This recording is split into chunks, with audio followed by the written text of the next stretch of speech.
السلام علیکم ورحمۃ اللہ۔ رسول اللہ صلی اللہ علیہ وسلم نے ارشاد فرمایا، تحقیق قیامت کے دن لوگوں کے اعمال میں سب سے پہلے نماز کا حساب ہوگا۔ عبداللہ بن مسعود رضی اللہ تعالی عنہ فرماتے ہیں، میں نے رسول اللہ صلی اللہ علیہ وسلم سے سوال کیا کہ اللہ تعالیٰ کو کون سا عمل زیادہ محبوب ہے؟ آپ صلی اللہ علیہ وسلم نے فرمایا، وقت پر نماز پڑھنا۔ میں نے کہا، پھر کون سا؟ آپ نے فرمایا، ماں باپ کے ساتھ نیک سلوک کرنا۔ میں نے کہا، پھر کون سا؟ آپ صلی اللہ علیہ وسلم نے فرمایا، اللہ کے راستے میں جہاد کرنا۔ سیدنا علی رضی اللہ تعالی عنہ سے روایت ہے کہ رسول اللہ صلی اللہ علیہ وسلم کا آخری کلام تھا، الصلاۃ الصلاۃ، نماز نماز۔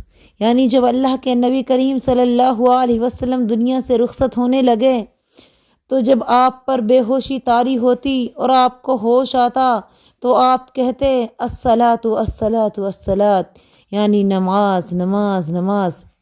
نبی رحمت پاک صلی اللہ علیہ وسلم نے ارشاد فرمایا، نماز دین کا ستون ہے۔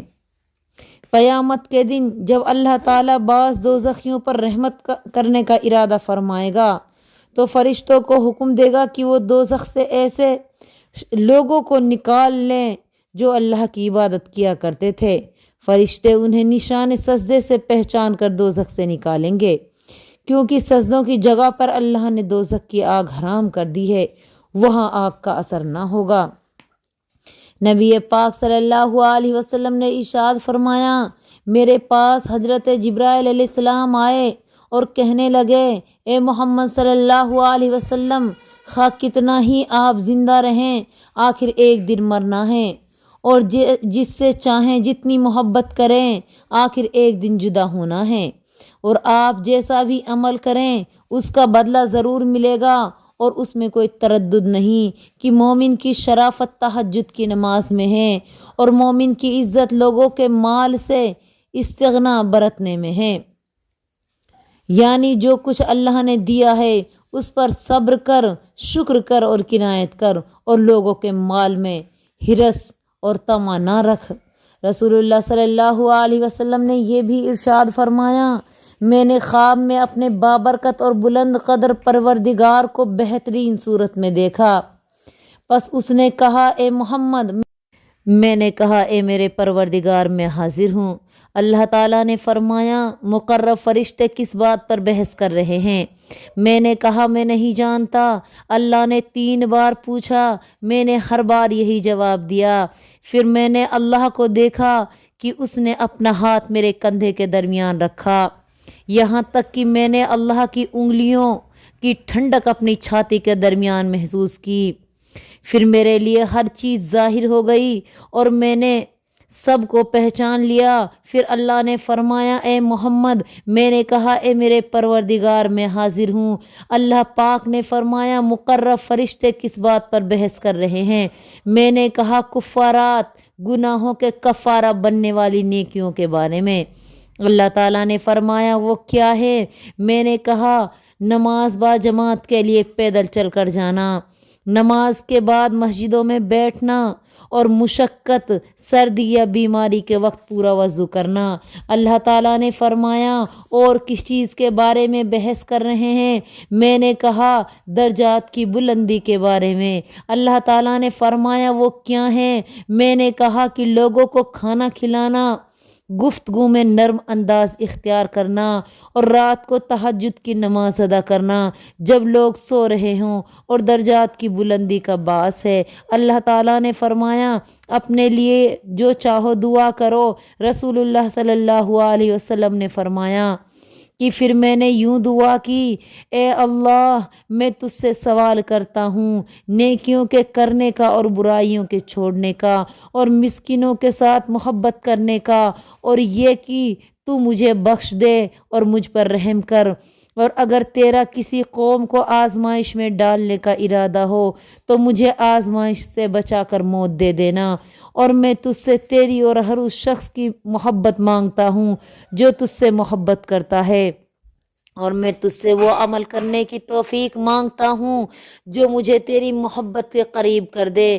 نبی کریم صلی اللہ علیہ وسلم نے فرمایا میرا یہ خواب حق ہے، بس اس کو یاد رکھو اور دوسرے لوگوں کو سناؤ۔ یہ تفسیر ابن کثیر کے اندر بھی بیان ہوا ہے۔ رسول اللہ صلی اللہ علیہ وسلم نے فرمایا جس نے صبح کی نماز پڑھی وہ اللہ کی پناہ میں ہے، پس اللہ تعالیٰ تم سے اپنی پناہ کے بارے میں کسی چیز کا مطالبہ نہ کرے، کیونکہ جس سے وہ یہ مطالبہ کرے گا یقیناً اس کو اپنی گرفت میں لے کر منہ کے بل جہنم میں پھینک دے گا۔ معلوم ہوا کہ صبح کی نماز پڑھنے والوں کو ستانا سخت گناہ ہے، کیونکہ وہ اللہ کی پناہ میں ہے، اور جو اللہ کی پناہ میں داخل ہو جائے گا اس کو جہنم میں نہیں ڈالا جائے گا۔ تو مسلمانوں ہوش میں آؤ، خدا را آپ تو جمعے کے دن بھی نمازوں سے بیزار ہیں، جمعے کے دن بھی نماز نہیں پڑھتے۔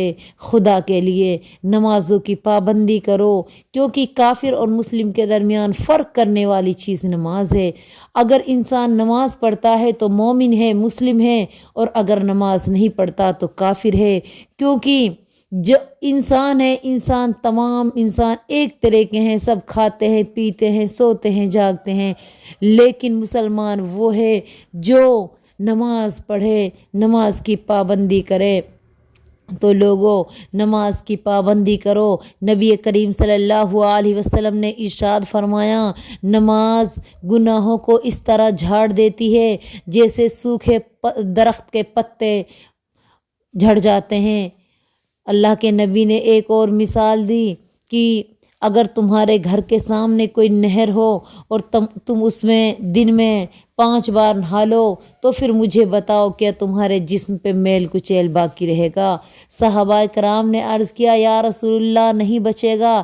تو آپ صلی اللہ علیہ وسلم نے فرمایا یاد رکھو جو دن میں 5 ٹائم کی نماز پڑھتا ہے اس کے سارے گناہ معاف ہو جاتے ہیں۔ تو ہمیں چاہیے کہ ہم نماز کی پابندی کریں، اور جمعہ ہے جیسا کہ آپ کو معلوم ہے آج جمعے کا دن ہے، تو آج ہی سے توبہ کرو اور آج سے ہی نماز کی پابندی کر لو۔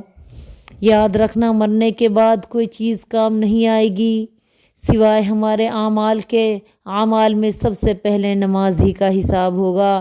رب العالمین نماز ہی کے بارے میں سوال کرے گا کہ بندے کیا تم نے نمازیں پڑھی یا نہیں پڑھی؟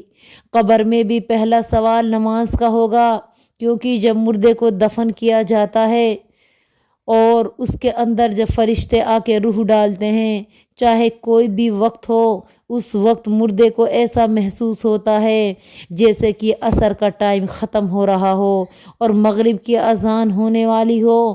جو دنیا میں نمازی ہوتا ہے اس کے دل و دماغ میں پہلا سوال آتا ہے کہ ہائے میری نماز، میں نے نماز عصر ادا نہیں کی۔ وہ فوراً فرشتوں کے سامنے عرض کرتا ہے کہ تم رک جاؤ، جو تمہیں پوچھنا ہے پوچھ لینا، پہلے مجھے نماز عصر ادا کر لینے دو۔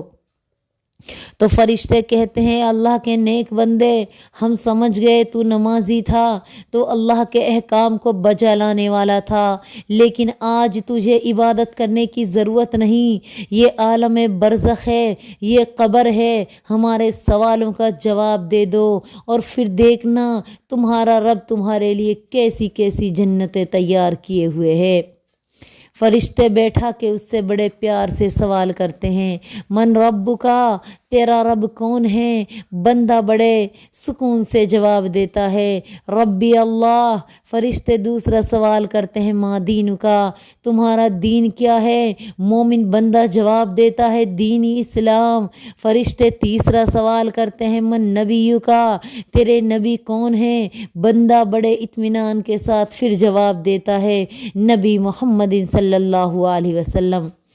ایک منادی لگانے والا فرشتہ منادی لگاتا ہے کہ اس کے لیے جنت کے بچھونے بچھا دیے جائیں، جنتی لباس اسے پہنا دیا جائے، جنتی اوڑھنے اسے دیے جائیں، اس کی قبر کو حد نگاہ کشادہ کر دیا جائے، اور پھر ایسا ہی کر دیا جاتا ہے۔ اس کے لیے جنت میں ایک کھڑکی کھول دی جاتی ہے، بندے سے کہا جاتا ہے کہ دیکھ وہ رہا جنت میں تیرا گھر۔ بندہ کہتا ہے کہ میں اس گھر میں کب داخل ہوں گا؟ میرے مسلمان بہنوں اور بھائیوں، وہ گھر کوئی عام گھر نہ ہوگا، اس گھر کی اینٹیں سونے اور چاندی کی ہوں گی، اس کا مسالہ ہیرے موتی یاقوت کا ہوگا، اس کے سنگ ریزے موتیوں کے ہوں گے، اس کی مٹی زعفران کی ہوگی، اس کے نیچے دودھ و شہد کی نہریں جاری ہوں گی۔ جب بندہ اتنا خوبصورت مقام اور اس طرح دودھ و شہد کی نہروں کا بہتے ہوئے دیکھے گا، باغات کو دیکھے گا، مخملی گدے تکیوں کو دیکھے گا، آب خوروں کو دیکھے گا، وہ کہے گا کہ میں کب اس کے اندر داخل ہوں گا۔ فرشتے کہیں گے جب قیامت آئے گی اس وقت تم اس کے اندر داخل کیے جاؤ گے۔ وہ فوراً دعا کرے گا، او میرے رب قیامت قائم کر دے تاکہ میں اپنے اصل ٹھکانے پہنچ جاؤں۔ اللہ اکبر، اللہ